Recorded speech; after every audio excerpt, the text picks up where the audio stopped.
3 мая 1945-го. День подвигов и безоговорочных требований. 1412-й день войны. Войска Второго Белорусского фронта вышли на побережье Балтийского моря. Развивая наступление, овладели несколькими городами на Висмар-Веттенберге. Там соединились с союзными английскими войсками. Третий Белорусский фронт. По сообщениям Советского информбюро, солдаты продолжали вести бои с противником на косе Фриши-Нерунг. В Польше войска 4-го Украинского фронта освободили чехословацкий город Цешин. В это время в районе Берлина войска 1-го Украинского фронта взяли в плен более 34 тысяч немецких солдат. В бою у города Брно батарея капитана Дмитрия Теплякова провела неравный бой с 8 танками противника. Тяжело раненый командир уничтожил 4 машины, сорвав контратаку немцев. В бою Тепляков был убит. За мужество и отвагу ему посмертно присвоено звание Героя Советского Союза. До окончания Второй мировой войны 6 дней. 6 дней до победы, 6 дней остается до великой даты – празднования окончания Великой Отечественной войны. Это главная история этих дней. Вы смотрите новости Татарстана, в студии Лейсан Сабирова. И сегодня в выпуске. В типографиях печатают транспаранты, а дети ждут не дождутся 9 мая. Я иду со своими родителями и сестрой. По маршруту бессмертного полка прошлась Аделя Кламиц. Осторожно, сухостой. Принято. К чему приводит малейшая искра под открытым небом, узнавал Рамиль Шайдуллин. Незаконное снятие ареста квартиры и фиктивные акты об изъятии денег. Дал незаконное указание одному из приставов исполнителей не уведомлять должника. О коррупционной составляющей лаврских приставов Альбина Минибаева. Куда податься? Больше нам нет куда ждать помощи. Кому и чем помогает соцподдержка? Лина Зинатуллина.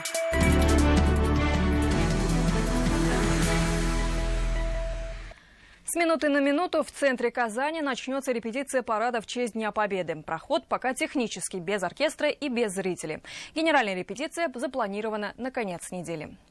Сейчас с нами на прямой связи Александра Севастьянова. Добрый вечер, Александра. Какая атмосфера царит на площади Свободы? Здравствуйте, Ляйсан. Сразу хочется напомнить, что в этом году праздничный парад перенесли с площади Свободы на площадь Тысячелетия. Такое решение было принято из-за большого количества участников, чтобы все могли лицезреть выступление. Сегодня проходит не финальная репетиция, и заранее хочется предупредить о возможных сбоях связи, так как сегодня же тестируют оборудование. Так вот, по поводу участников ожидается, что в мероприятии примут участие более 2000 военных, еще столько же артистов, и именно с них и начнется выступление. Старт программы запланирован на 9:45. Это будет масштабный театрализованный пролог, и пока репетиция только начинается, она сейчас проходит без музыки и костюмов и не отображает всех красок предстоящего выступления. До начала мы успели подвести девушек, и давайте посмотрим, что они скажут по поводу. Скажите, пожалуйста, как вообще вам сценарий парада и какие планы вообще, в частности, что вы будете делать в этом параде? Ну, я думаю, что этот парад очень масштабный, и сам по себе он заключает очень много военных людей, и мне кажется, это очень здорово, потому что тут очень много подразделений, очень много коробок, и мы одни из них, и знаменная группа. И вот мы участвуем в этом параде первый раз, и мы очень горды, что живем в России. И, конечно, спасибо огромное нашим ветеранам, что предоставили нам такую возможность. Спасибо им огромное. У участников еще будет возможность поблагодарить ветеранов. Кроме того, хочется напомнить, что сегодня, в пятницу, и также 3, 5 и 7 числа будет ограничено движение в городе Казани. Некоторые улицы будут перекрыты. Улица Пушкина, в том числе Дзержинского. В общем, вся центральная часть города будет перекрыта. Мы видим, что сейчас уже начинается полномасштабная репетиция. И что касается перекрытых дорог, стоит перед тем, как выезжать в центр, автовладельцам перестраховываться и подробную информацию уточнять на сайте исполкома Казани, чтобы не попасть в пробки. На этом у меня вся информация. Ляйсан. О подготовке к параду Победы нам рассказала Александра Севастьянова. Спасибо, Александра. Готовится к шествию и бессмертный полк. Только в Казани с транспарантами пройдут около 100 тысяч человек. Это в 2 раза больше, чем в прошлом году. Сейчас в типографиях ажиотаж. Дети и внуки ветеранов печатают портреты. Где и почем можно сделать транспаранты? Почему 9 мая каблуки лучше сменить на удобную обувь? Аделя Коломеец. Ребята, вы в этом году собираетесь со своими родителями на акцию «Бессмертный полк»? Да! Школьников хоть сейчас отправляй на шествие. У каждого фотография своего героя. Дарья Дербенева о прадеде знает многое. В 42-м попал на Ленинградский фронт, воевал до снятия блокады. День Победы встретил в Прибалтике. Вернулся с войны в 1946 году. У него было много медалей. Орден Красной Звезды, медаль за отвагу. Героев нужно знать в лицо, считают дети, потому 9 мая ребята поднимут транспаранты с их фотопортретами. Посмотреть других людей, кто воевал, сколько человек идет на бессмертный полк. Я иду со своими родителями и сестрой. Уже транспарант готов у тебя? Да. Не готов — не проблема. Плакат можно заказать практически в любой типографии. Стоимость изготовления в среднем 500 рублей. Фото обработают, распечатают и прикрепят на доску. Сейчас начинается самый пик, сейчас самый сезон. Сегодня за утро 6 штук заказали, то есть буквально за пару часов. С готовым транспарантом уже и координатор многотысячного шествия в Казани. Чем меньше дней остается, тем волнительнее, говорит Кирилл Шабалин. В этом году ожидается ажиотаж. В том году у нас участвовало 45 тысяч человек, в этом году планируется 100 тысяч человек. Регистрация не нужна, принять участие может любой желающий. Колонну традиционно возглавят Рустам Миниханов и Фарид Мухаммедшин. А вот маршрут изменился. Сбор участников на улице Карла Маркса. Начнется шествие в 3 часа дня. Колонна проследует по Лобачевского, выйдет на Кремлевскую. Конечной точкой станет площадь Тысячелетия. Главное – удобная одежда и обувь. Во-первых, километраж не маленький. Во-вторых, колонна будет спускаться по этой брусчатке, поэтому от каблуков дамам лучше воздержаться. Закончится все на площади Тысячелетия большим праздничным концертом, где выступит 1000-й хор проекта «Поющая Казань» и многие другие. Аделя Коломеец, Игорь Романов, ТНВ, Казань.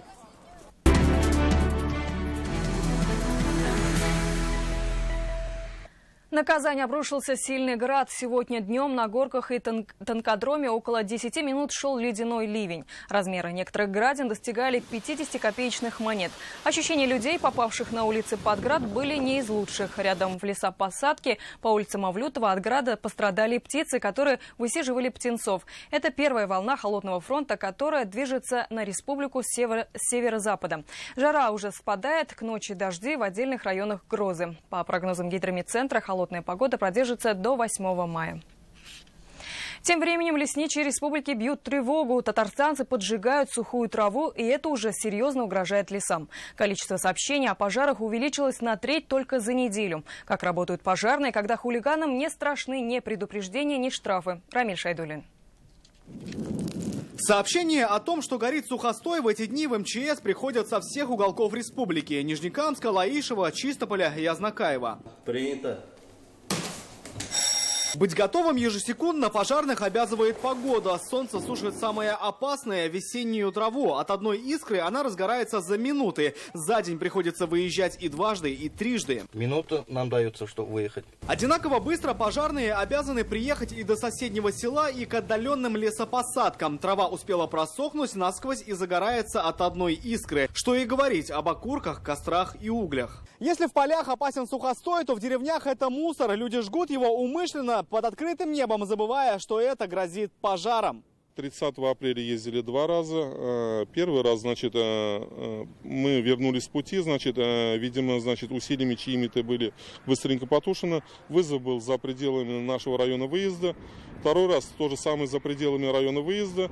На расстоянии где-то 15 километров мы выезжали. Но тушили ночью. Подобных постов по республике десятки. Они формируют специальные профилактические группы, где против огня и пожарные, и полицейские, и органы самоуправления. За сутки обходят более 200 деревень и поселков. Поджигателей карают штрафом. Сумма штрафа в условиях особого противопожарного режима на граждан налагается от 2 до 4 тысяч рублей, на должностное лицо от 15 до 20 тысяч рублей. Особый режим в Татарстане продлится до 15 мая. Баловство с сухой травой не даст поджигателям выйти сухими из воды. За смерть после горения сухостоя и мусора грозит уголовная ответственность. Рамиль Шайдуллин, Амир Залюшев, ТНВ, Высокогорский район. Бурили скважину, в итоге остались без техники. В Елабужском районе сгорел грузовик с буровой установкой. В селе Мальцево при бурении скважины произошло повреждение газопровода, в результате чего возникло возгорание. Через полчаса огонь был потушен. На месте работала аварийная бригада, газовой службы и дознаватели. Пострадавших нет. При бурении скважины под воду при помощи буровой установки на базе грузового автомобиля ГАЗ произошло повреждение подземного полиэтиленового газопровода, в результате чего возникло факельное горение, и грузовой автомобиль, где была установлена буровая установка, также загорелся. Татарстанцы первые по количеству штрафов за нарушение ПДД. Сегодня в интернете появилось исследование, согласно которому на одного жителя Татарстана в год ГИБДД выписывает в среднем 1,45 штрафа. Только после нас Москва и Тверская область. Но это вовсе не означает, что наши водители чаще нарушают правила дорожного движения. Дело в том, что республика одна из самых оснащенных видеокамерами. На экс-руководство судебных приставов Елабуги пришли их коллеги. Начальника отдела Ленара Назмудинова и его заместителя Андрея Демидова подозревают в мошенничестве, халатности и превышении должностных полномочий. Незаконно снятая с ареста квартира и фиктивные документы. Это только часть эпизодов. Альбина Минибаева разбиралась в запутанной истории. Система оплаты – это мобильная касса СОТа. Ни одно интервью о необходимости платить по счетам и не нарушать закон. Тогда еще не знали, что сам руководитель отдела судебных приставов Елабуги Ленар Назмудинов и его заместитель были нечисты на руку. Так считают следователи. По их версии, должностные лица незаконно сняли арест квартиры в пользу своей выгоды. Подозреваемый дал устное указание судебному приставу-исполнителю не уведомлять одного из должников о том, что его квартира будет выставлена на торги после наложения на нее ареста. В октябре того же года квартира была продана матери подозреваемого по существенно заниженной цене. По материалам следователей, приставы Елабуги взяли в оборот не только квартиру. Для своей выгоды они использовали и долги предпринимателей. После задержания в отношении них уже вынесена мера пресечения. Сейчас экс-глава судебных приставов Елабуги не признает свою вину. В содеянном сознался лишь его заместитель. Оба находятся под домашним арестом. И эпизод с квартирой является не единственным в материале следователей. В ходе расследования также выяснили, что приставы присвоили деньги бизнесменов. И под предлогом получения от него исполнительского сбора забрали у мужчины несколько сот тысяч рублей. Ему выдавались фиктивные документы. Начальник Ленар Назмудинов проработал на своей должности 2 года, его заместитель вдвое меньше. Оба полномочия сложили уже во время проверки с начала года. Это 3-й коррупционный факт в системе судебных приставов. И во время проверок такие нарушения выявляют, и мы фиксируем, собираем материал, направляем в Следственный комитет для возбуждения уголовного дела. Расследование уголовного дела сейчас продолжается. Следователи работают над доказательствами вины бывшего начальника елабужских приставов. Альбина Минибаева, Александр Лобанов, ТНВ, Казань, Елабуга. Самолетам и птицам стало тесно в воздухе. Сегодня в Заинском суде рассмотрели необычное дело. Аэропорт Бегишева против агрофирмы «Зай». В воздушной гавани опасаются, что пернатые из соседней фермы мешают безопасности полетов. Что решила Фемида и кому придется потесниться? Салават Мухаммадуллин. Птицы. О!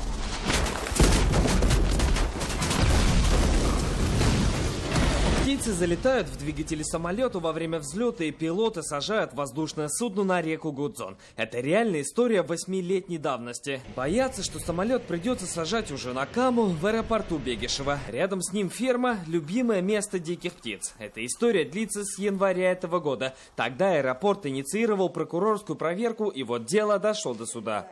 Общее количество поголовья на указанных объектах 1600 голов, что приводит к массовому скоплению птиц в пределах аэродромной территории аэропорта Бегишева. Главный аргумент прокуратуры – это закон о безопасности полетов, по которому животноводческие фермы не могут располагаться на расстоянии 15 километров от аэропорта. От Бегишева до агрофирмы, по словам прокурора, чуть менее 12 километров. У ответчиков на такой аргумент свой вопрос. С какой контрольной точки измеряется расстояние? Четкого ответа и стыд дать не смогли. При этом на стороне агрофирмы и приглашенный орнитолог. Птицы, обитающие там, которые формируют там свой комплекс, это практически известные нам голубь, галка и 2 вида воробьев.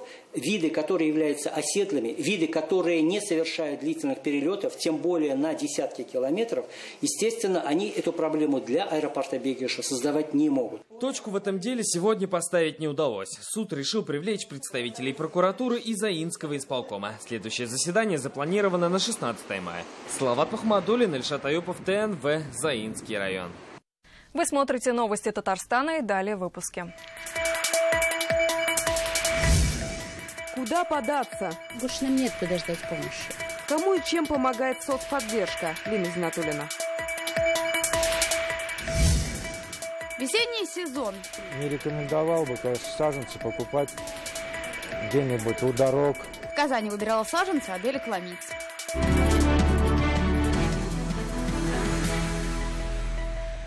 Весенняя посевная в разгаре. С обновленной техникой к полевым работам приступил холдинг «Агросила». В этом году один из крупнейших сельхозпроизводителей Татарстана приобрел порядка 100 новых тракторов и комбайнов. Об инвестициях в общий татарстанский урожай. Далее.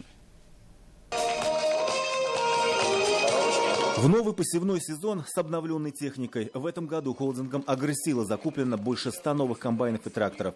На модернизацию автопарка спецтехники инвестировано больше миллиарда рублей. Оценил новые агрегаты и ознакомился с ходом посевной кампании министр сельского хозяйства республики Марат Ахметов. Я был вполне приятно удивлен с тем уровнем организации производства, с технической оснащенности, с разумным подходом к технологиям организации рабочего процесса. Мощь «Агросилы» в ее профессиональных работниках, и руководство холдинга высоко ценит каждого сотрудника. Теперь специалистам холдинга будет максимально комфортно трудиться. Накануне агрофирмы «Агросилы» получили для своих нужд 40 новых легковых автомобилей. На новых машинах специалисты агрофирм холдинга смогут более оперативно контролировать все процессы. Ход посевной кампании, укос, уборку урожая, внесение средств защиты растений. Люди, которые работают у нас в компании, они самый главный капитал, который у нас есть. И очень хотелось бы, чтобы они в компанию на работу приходили с большим удовольствием, домой уходили тоже с большим удовольствием, потому что нет ничего лучше, чем покой в душе. На сегодняшний день в копилке холдинга более 11 тысяч единиц сельскохозяйственной техники. Все машины регулярно проходят диагностику и сервисное обслуживание. Для этого в структуре холдинга организована специализированная сервисная служба. Для оптимизации времени на ремонт техники в период полевых работ на полях холдинга регулярно дежурят выездные сервисные бригады. Люди будут трудоустроены, сомнений нет. Так сегодня заверил премьер-министр бывших работников Урусинской ГРЭС на встрече правительства с активом профсоюзов предприятий и организаций республики. Кроме трудоустройства, сегодня для всей республики особо остро стоит вопрос размера заработной платы. Какие решения есть в нашем репортаже? Первая встреча Алексея Песошина с профсоюзным активом в должности главы правительства начинается с подарков. История профсоюзов в руках. Во внимание просит взять и вопрос заработной платы. Татарстан отстает от среднего показателя по России на 17%. Почти каждый пятый в нашей республике работающий человек получает заработную плату в размере минимального потребительского бюджета или ниже этой цифры. Вот это больная тема, которая уже с бородой. В этот список попадают повара в школах и детсадах. За маленькую зарплату работать с 5 до 5 никто особо не рвется. Если решение, спрашивают из зала. Сторонние комиссии, которая у нас работала с участием профсоюзов, работодателей, мы МРОТ уже повышали. Сейчас на уровне правительства Российской Федерации проект готовится о повышении МРОТ до уровня прожиточного минимума. Для предприятий внебюджетного сектора актуален вопрос индексации зарплат. Более половины предприятий это не предусмотрели, обходятся премиями. Но выравнивать ситуацию планируют за счет республиканского соглашения. Будут ли реально воплощены в жизнь обещания правительства? А что будет с работниками, закрывшиеся 1 мая Урусинской ГРЭС? Почти 200 человек остались без работы. Это то, что мы приложим все силы, чтобы люди были трудоустроены, в этом даже сомнений нет. Статнефтью и молочным объединением предусмотрены дополнительные виды работ. Новые места появятся на промплощадках. Еще 66 вакансий в 36 компаниях предлагает Ютазинский центр занятости. Те работники, которые являются сегодня соискателями центра занятости, я думаю, надеемся, что они подберут вакансии, которые им будет предложено. Говорили и о последствиях банковского кризиса. Больше всего пострадали юрлица. Для смягчения финансового удара сегодня правительство предлагает различные механизмы. Уже создан фонд помощи. Лейсан Сабирова, Данил Филатов, ТНВ Казань.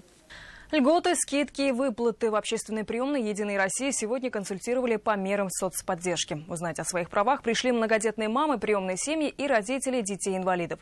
Свои вопросы, нуждающиеся в помощи, смогли задать лично министру труда, занятости и соцзащиты. Смогли ли помочь Лина Зинатуллина?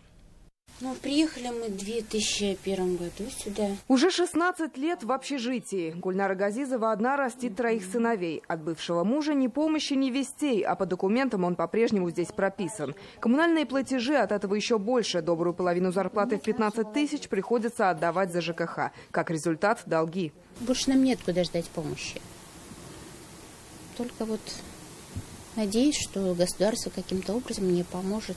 Подробно узнать, на какую помощь может рассчитывать, Гульнара Газизова пришла в общественную приемную «Единой России». Сегодня здесь консультировали по мерам соцподдержки. Рекомендации оказались вполне конкретными. Воспользоваться коммунальной льготой для многодетных, а прописку бывшего мужа аннулировать через суд. Меры социальной поддержки для многодетных семей у нас достаточно широкий спектр. Это скидка, льгота 30% в размере стоимости жилищно-коммунальных услуг. Это субсидия на лекарственные препараты, это субсидия на проезд детям, которые обучаются в общеобразовательных учреждениях. Многодетные мамы, приемные семьи, родители детей-инвалидов. Что и кому полагается, разъяснили сегодня всем обратившимся. Минтруда и соцзащиты раз в месяц консультируют татарстанцев, нуждающихся в помощи, здесь, в общественной приемной. А те, чьи проблемы не терпят отлагательств, могут обратиться в само министерство. Лина Зинатуллина, Данил Филатов, ТНВ, Казань. На улучшение городской среды больше 1 миллиарда рублей. Татарстан получит субсидию из федерального бюджета, если соответствующее постановление правительства России. Деньги выделяются из резервного фонда в размере 5 миллиардов рублей в Министерство строительства. Всего в списке 10 субъектов. Средства должны будут направить на благоустройство территорий, площадей, набережных, скверов, парков и дворов. Больше, чем республика получит только Московская область. Как не попасться на крючок предприимчивых продавцов растений и саженцев? Сегодня этому казанцев учили специалисты Россельхознадзора. Они отправились на ярмарку плодово-ягодных, декоративных деревьев и кустарников со всей России. Как не прогадать, узнаем из репортажа. Саженцы яблонь, смородины, сливы. Глаза разбегаются от многообразия культур. Вот и заядлый садовод Людмила Князева присмотрела себе розы. Признается, для нее главное – внешний вид. Я взяла розы. Во-первых, спрашивал, конечно, продавцы, говорят, что устойчивые к холодам.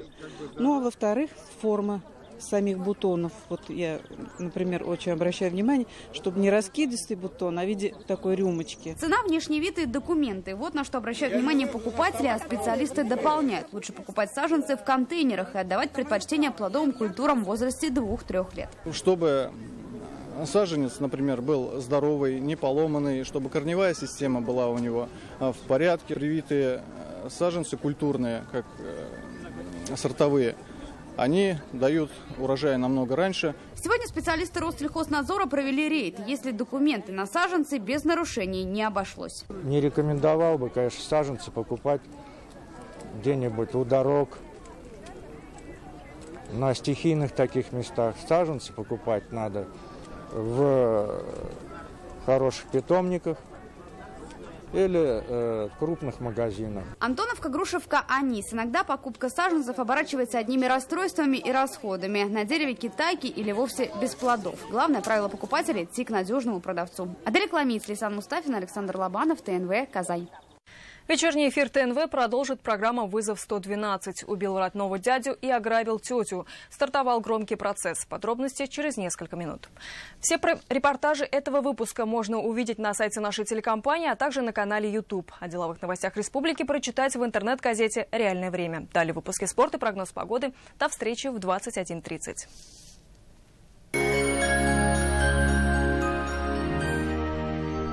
Уверенность в своем здоровье – ключ к долгой и счастливой жизни. Компьютерная томография от 1650 рублей. 590-03-03. За прошлый год в России произошло 11 взрывов бытового газа. Погибли 33 человека. Одна из причин взрывов – износ газового оборудования и нарушение в его установке. Трагедий можно избежать, если пройти ежегодное техническое обслуживание. Работники Горгаза одеты в форменную одежду и предоставляют удостоверение. Они проверят установку оборудования, наличие тяги, герметичность соединений и работу приборов. После работ заполнят нужные документы. Техническое обслуживание газового оборудования – залог вашего спокойствия. «Газпром Трансгаз Казань» на страже вашей безопасности. КАМ «Энергостройпром» – одно из крупнейших предприятий по производству железобетонных изделий в России. Более 3000 наименований. Модернизированное оборудование, современная аттестованная лаборатория, строгий контроль качества на всех этапах производства. Вот секреты нашего железобетонного преимущества. Продукция поставляется в любую точку России и ближнего зарубежья. КАМ «Энергостройпром» – это стабильность, качество, надежность. Спасибо, что после битв и ранений, после потери горя, нашли в себе силы для новых подвигов. Спасибо за страну, которую вы подняли из руины пепла. Для нас, ваших потомков. Казань-Оргсинтез поздравляет с Днем Великой Победы. Все пропало, сок, творожки закончились. Нужно быстро все купить? Выбираю пятерочку. Шоколад вдохновения в ассортименте по 65 рублей. Хорошо, когда нужное рядом. Пятерочка выручает! От болезней на растениях вам поможет Ризоплан. Россельхозцентр, Казань, 277 82 29. Птицефабрика «Челный бройлер» начала продажу цыплят-бройлеров оптом и в розницу. Стройбаза 8. Телефон 74 77 57. Не пропустите! Только 6 и 7 мая новое световое шоу «Дыхание моря» в Набережно-Челнинском дельфинарии. Бронирование и покупка билетов на сайте. Весь май в Мебельграде распродажа. Скидки на 100% мебели. Гранитный памятник с оформлением за 8900. Данила Мастер. 202 38 32.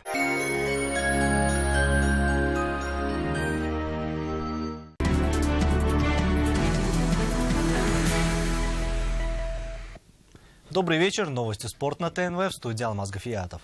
Футболисты московского «Локомотива» стали обладателями Кубка России. В решающем поединке команда Юрия Семина переиграла «Урал» со счетом 2-0. А игроки «Рубина», как известно, до финала, к сожалению, дойти не смогли. Но для болельщиков казанского клуба есть приятный бонус. На матч «Рубина» и ЦСКА можно будет пройти бесплатно. Для этого необходимо оформить паспорт болельщика на сайте fanid.ru. Билет на матч будет вручаться в центрах выдачи паспорта по улице Баумана, 44/8, а также Читаева, дом 10. Игра против ЦСКА пройдет на стадионе «Казань-Арена» 17 мая. Во время матча планируется провести тестовые проверки различных систем в рамках подготовки к проведению Кубка Конфедерации.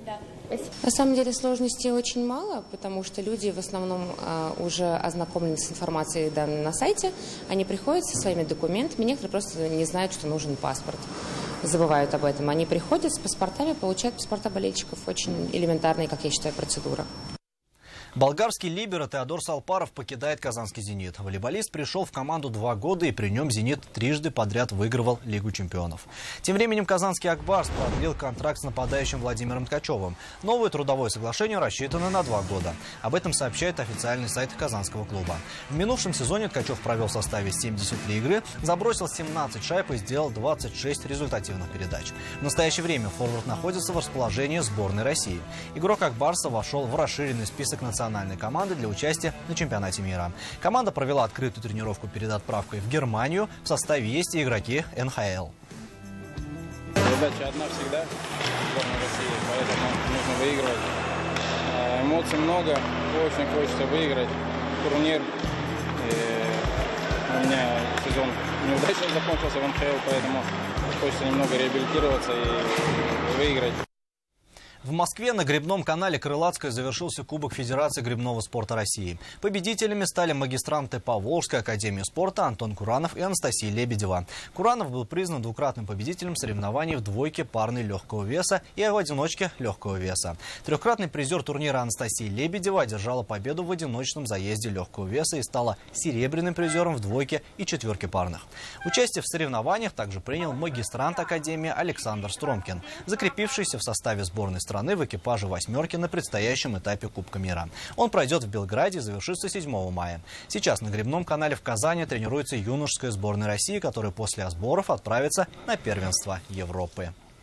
И это все новости спорта к данной минуте. Будьте здоровы и занимайтесь спортом. До свидания.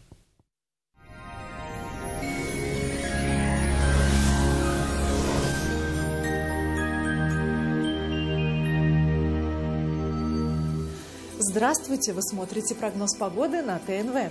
Спонсор выпуска – жилой комплекс «Приволжский». Это кирпичные дома в чистовой отделке с индивидуальным отоплением в 12 километрах от города. Цена от 45 тысяч рублей за квадратный метр. Чистый воздух и прекрасный вид на Волгу. ЖК «Приволжский» – это кирпичные дома с индивидуальным отоплением от 45 тысяч рублей за квадратный метр с чистовой отделкой. ЖК «Приволжский» – качество по разумной цене. Телефон 561 08 81. А теперь о погоде. Холодный атмосферный фронт будет управлять погодными процессами в республике. И в предстоящие сутки температура продолжит понижаться. По данным Яндекс.Погода, на юго-востоке Татарстана будет пасмурно. Ночью местами пройдет дождь, температура воздуха составит до 8 градусов тепла. Днем же будет без осадков и до 15 градусов выше 0. На северо-востоке малооблачно, без осадков, ночью плюс 5, днем же до 12 градусов тепла. На севере республики малооблачно, осадки не ожидаются. Ночью плюс 4, днем же до 12 градусов выше 0. На северо-западе осадки тоже не ожидаются, ночью будет до 4 тепла, днем же до 11 градусов выше 0. На юго-западе малооблачно, осадки будут маловероятны. Ночью плюс 5, днем же до 12 градусов тепла. В центральном районе республики облачно с прояснениями. Ночью местами ожидается дождь, температура воздуха составит плюс 5 градусов. Днем же преимущественно без осадков и до 12 градусов выше 0. В последующие сутки температура продолжит понижаться, но осадки будут маловероятны. Предстоящей ночью в Казани будет ясно и довольно прохладно, до 3 градусов тепла. Днем же ожидается переменная облачность и понижение температур до 11 градусов выше 0.